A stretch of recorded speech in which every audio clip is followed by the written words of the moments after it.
what's going on with the black market. And we don't even know the whole depth of it, okay? But we know what's going on out there, okay? And the black market is flourishing. Now, John Suthers and his cronies would turn their heads to it and go, oh, everything's fine. It's beautiful. It's a wonderful day in the neighborhood. Jay, would you smoke a blunt with me? That was beautiful. You like that, huh?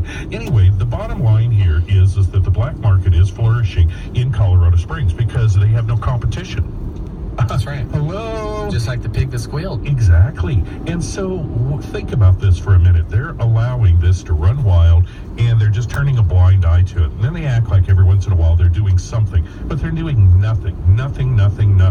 And so they're supporting the criminals. So now, if you are against adult use retail marijuana sales in Colorado Springs, then you're also saying it's okay for the criminals to go ahead and run wild, do what they do, turn houses into massive grows, do deals here all over the place, having the churches and the gifting stores and the social clubs and all this other stuff going on, letting these people make a lot of money, not pay any taxes whatsoever. The criminal element expands off of this. It's just ridiculous. So if you're good with that, then you're a person that is not interested in having adult use cannabis in Colorado Springs. And shame on you. You support criminal activities. Yeah. Maybe you shouldn't be in our community. We've always looked at the neighbor down the street with the Mercedes and wondered, now, what is he doing? And you see him there all the time, like in the middle of the day. Right, he's never working. Yeah, It's because he's dealing drugs. And so you always kind of get this little tin in your butt because you're like, God, I got to go work every day for 10 hours a day, breaking my back, and I'm so exhausted when I get home, and I can barely move. A Hyundai, and he's driving a Mercedes. And he's flying across the country to the Bahamas every year while you're sitting there wishing you could even get a week off. So, the fact of the matter is the criminal elements run off of tax-free revenue. And tax-free revenue is significant, is it not? Remember looking at your paycheck last week when you saw your paycheck, how much taxes were taken out?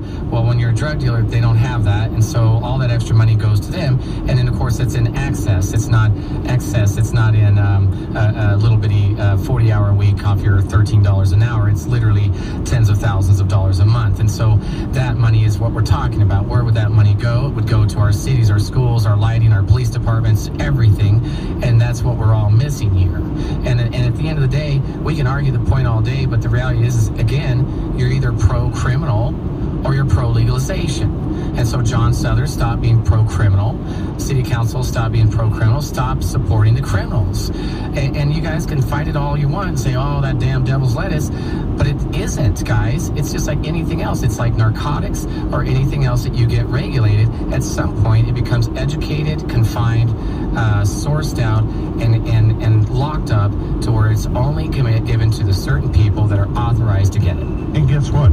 Denver and Pueblo, of the larger cities here in Colorado Springs, have no problems with the issues that we have with, the illegal shops for social clubs, gifting shops, churches, and everything else like that. And you know why?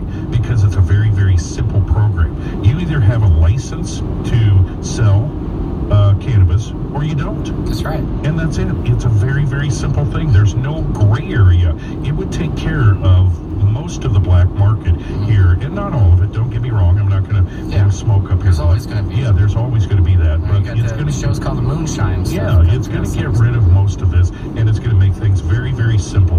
And for law enforcement, very simple. They go into a place that is dispensing cannabis, whether they're giving it away or whatever. Do you have a license? No, I don't. Okay, you're done. You're closed. The fact of the matter is when it became legal in any shape, form at all, is when this should have stopped. Yeah. Period. Okay, you should have pursued getting legal. You drug dealers out there should have pursued getting regulatory oversight and getting legal and paying the price to be a entrepreneur. That's really the facts. Yeah. And this industry is so exciting, I swear. Jay and I are involved in a lot of different things. Jay especially, because he's been, in this... well, now I'm an international consultant, which is pretty cool. Exactly. So it's very exciting, okay? And there's so much that can be done, and we see all these new products and these new techniques, and, like with the extracts and all the derivatives. Like learning more about this, right?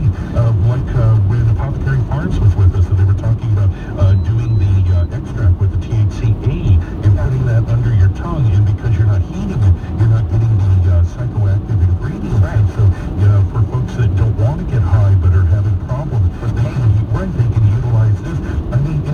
exciting, folks, and we need to take and put a good face on this industry. Jay and I have talked about this before, being an ambassador of the industry. I had a great discussion with a gentleman down at Merriman's downtown. You know him? Yeah, I know them. Great discussion with this gentleman down there. He was like right on point.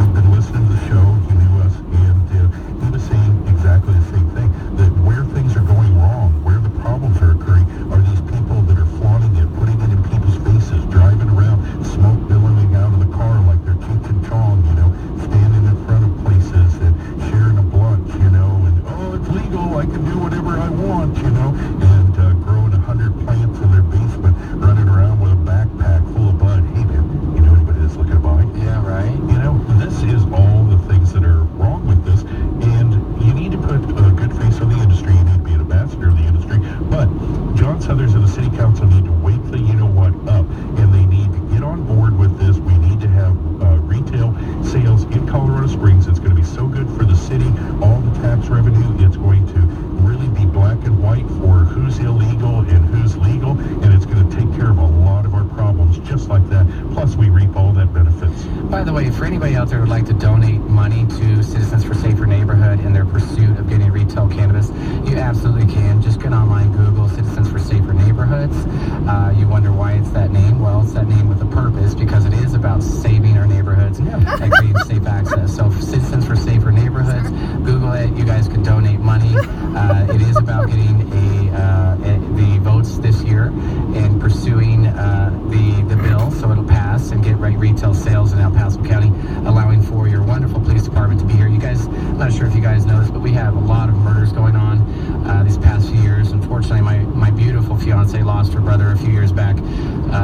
It was very, very treacherous, and it was murder in Colorado Springs over off Academy, stabbed to death so many times. Unfortunately, this young man was turned over and his entire insides fell out. This is reality of what we're dealing with in life, folks, and we need law enforcement. The detectives are understaffed. The police department's understaffed. There's lots of things going on in our city that needs to protect our community and our infrastructure. Guess what? Colorado Springs Police Department, most of them leave and they can go to a smaller town and get paid more money. That's correct. And you know what? I mean, most of the police, you know, we respect you and you've got a heck of a job that you're doing, but you know, you got to live too. And when this city, Colorado Springs, says we're going to pay you this much, and you can go to a little BFE town that's going to pay you $10,000 a year more, you know, well, I get it. But they love our city, and people love our city. They fall in love with our city. We need to get in line. That's right. With what the pay should be for a city this size for police. We have 4,500 people a month moving here to Colorado. 4,500 people. How many think are criminals? And you guys talk about marijuana bringing homeless people in. Well, gosh, you guys, the homeless people is such a small segment. You guys are only bitching about them because they're all over the streets, which where else are they going to go? They don't have homes like you and I to go to. So, yeah, they're all over the streets, and they're downtown off South Nevada. They're everywhere. And it's not because of marijuana. A small section of them, you can actually go down to the Mission yourself and talk to them. A small section of them, very small, came from marijuana, and they'll kind of joke, and it's just this thing, oh yeah, because marijuana. But really, guys, most of the homeless people usually have mental issues, as we know, or they came out here because there was a lot of income potential running through our city. Well, so don't homeless people, don't homeless people follow the money, right? Just like anybody else. Whether they were looking to start a new life and actually get a job and do something, or they just said, well, these people out here have a lot of money, so I'll have a better chance of making more just panhandling. It doesn't matter. That's why they do come. Sure. I mean, you're going to follow the money. You're a human. You're smart. You're not like a dumb animal, for God's sakes. Like, you're going to know, well, God, Colorado's like booming. Look, they got all this marijuana money and all this stuff. Well, let's go out there. I mean, come on.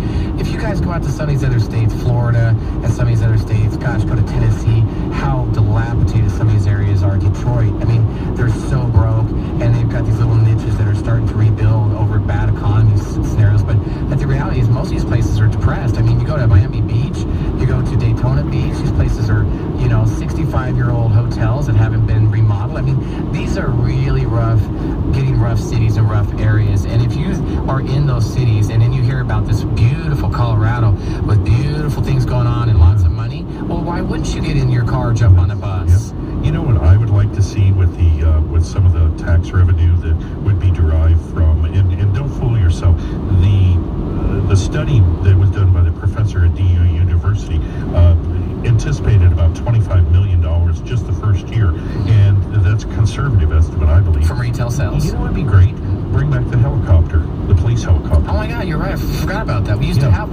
used to have one, but we still do, but the city couldn't afford the program for the police helicopter. This city is big and it is spread out. Having the police helicopter was a big deal because they could get to places a lot faster than the patrol on the ground. They also supported the patrol on the ground to isolate these people because they could see them better from the sky. What if it's bring that back? What if it's your grandson that was murdered, like my fiance's brother? What if it was your son or your brother or someone you dearly cared about? Would you not want the detectives to find who did it? Yeah. Well, guess what? That was 5 years ago or 4 years ago, and they have not even fractionally discovered who did it. Case. They're moving on to the next. They're doing what they can because their caseload is so heavy. And we talk about this being a small city, it's such a cute little town.